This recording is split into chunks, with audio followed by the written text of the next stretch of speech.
Eric Schmidt's success story.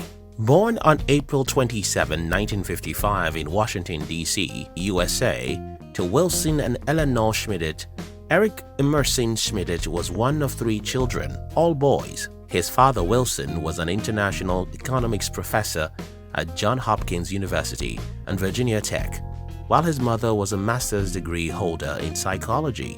Eric was an athletic and intelligent child who performed excellently in high school and was a fan of sports, specifically long-distance running, which he participated in.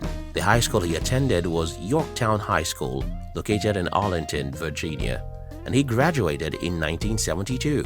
In his teens, Eric aspired to become an architect, so he enrolled at Princeton University to major in architecture. However, Eric realized that architecture was not for him. Instead, his interest lay in electrical engineering, so he switched his major and graduated with a bachelor's degree in electrical engineering in 1976. But young Eric wasn't done. He believed there was more he needed to learn to be successful, so he joined the University of California in Berkeley, where he studied computer science and graduated with a master's degree in 1979. During his graduate studies, Eric designed a network that linked the Campus Computer Center with the computer science and electrical engineering departments. This network was successfully implemented. Eric got married to a woman named Wendy Susan Boyle in 1980. The couple went on to have 2 children, Allison and Sophie, both girls. The couple will eventually separate in 2011, but would not be divorced. Over the years, Eric would gain another reputation as a playboy, despite still being married. He would go on extravagant dates with other women, including Kate Bonner, a TV presenter, Marcy Seaman, a PR executive, Lisa Shields, a TV producer, and Chow Yang Yuen, a pianist. Once again, Eric remained at the university and proceeded to obtain a doctorate degree years later in 1982.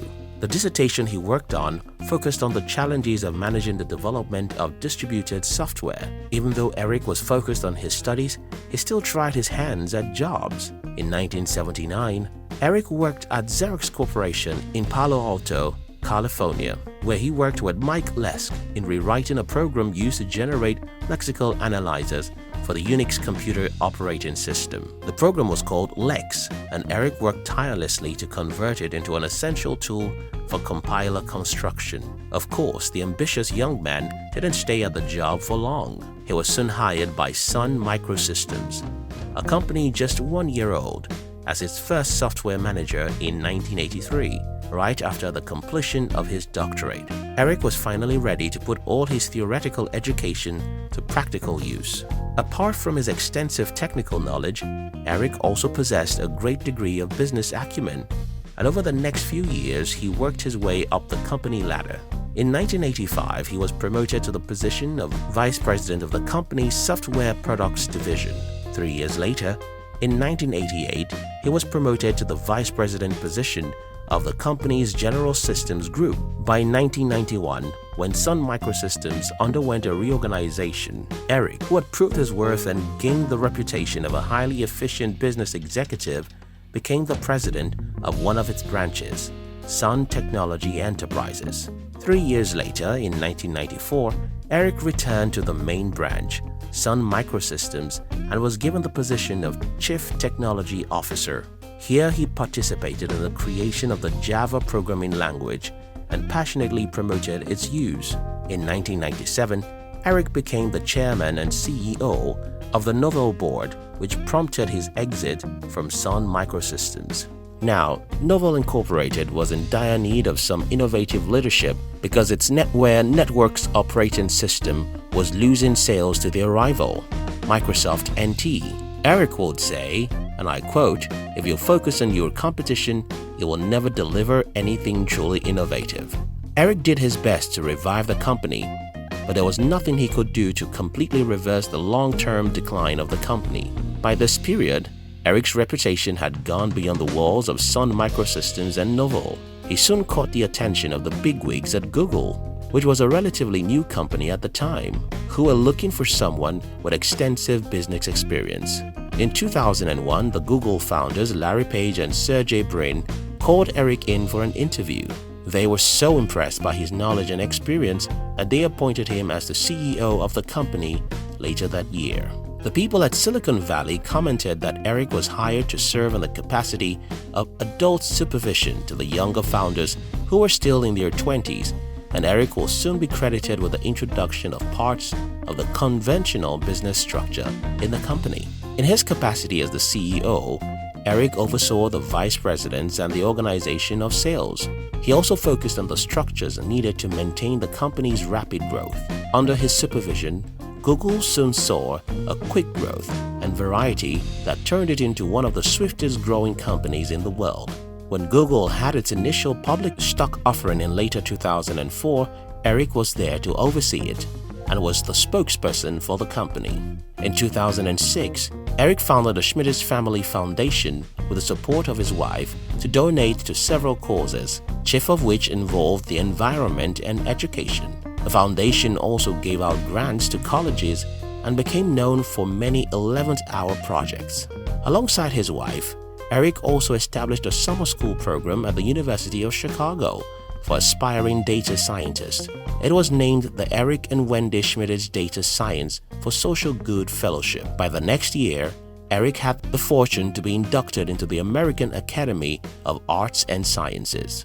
In 2009, Eric and Wendy also donated $25 million to the Schmidt Transformative Technology Fund at Princeton University. In 2011, Eric was replaced as CEO by Larry, but he continued to act in the capacity of executive chairman. This new position removed him from the day-to-day management of the company and allowed him to build partnerships, entertain government outreaches, and bolster broader business relationships. Eric also continued to advise the new CEO and the rest of the senior leadership on the company's business and policy problems.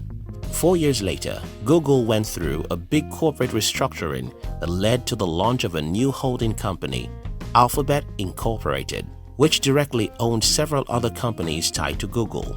Who else would be named the executive chairman of Alphabet but Eric himself? Despite his new position, Eric continued to work hard and became a member of the Council of Advisors on Science and Technology, PCAST, beholden to the president. This was during President Barack Obama's tenure as the United States president. By this time, Eric's net worth had risen to $9.1 billion. Eric remained as Alphabet's executive chairman until 2018, when he switched to being the company's technical advisor.